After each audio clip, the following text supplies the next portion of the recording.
Hi guys, in this presentation you will notice or you will learn about the use of simple present in negative interrogative. To take a look to the presentation, we are going to analyze all these topics. First of all, we are going to start describing about the simple present. That is something that you already know because you watched in the previous presentation, previous topic. Okay, now negative interrogative statements. Okay, take a look. These are going to be the things that we are going to learn today. So let's start having fun, guys. So first of all, simple present negative interrogative statements.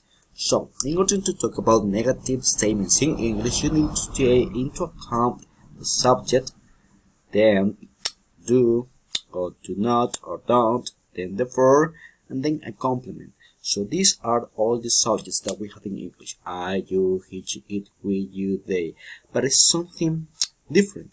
As you noticed, I don't, you don't, he doesn't, she doesn't, we don't, you don't, and they don't.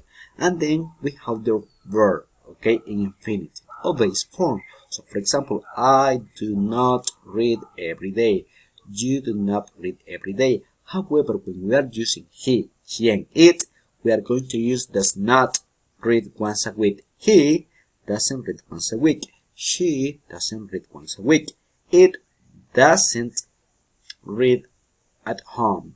So, and with we, you, and they, we are going to use don't read at home. So these are going to be the negative form that we are going to use in simple present. He doesn't, I don't, you don't. Let's take a look at some examples. What are they doing? They paint. So, but they don't read. So that is something negative, something that they are not doing. Now let's continue with another one. Okay, in this one, this is very funny because you can see a lady and a young boy. He's trying to conquer her, but she doesn't like him. So she doesn't love him. You can see that is a negative statement. She is not paying attention to him. So sad. Okay, now let's talk about interrogative. In order to make interrogative, first of all, we are going to use the auxiliary do or does. Okay, take a look at this column, do or does. Then the subject, are you, he, she, it, we, you, they. Then we have the verb, and don't forget the question mark, and then the short answer, yes or no. So let's start analyzing the first one. Do I play?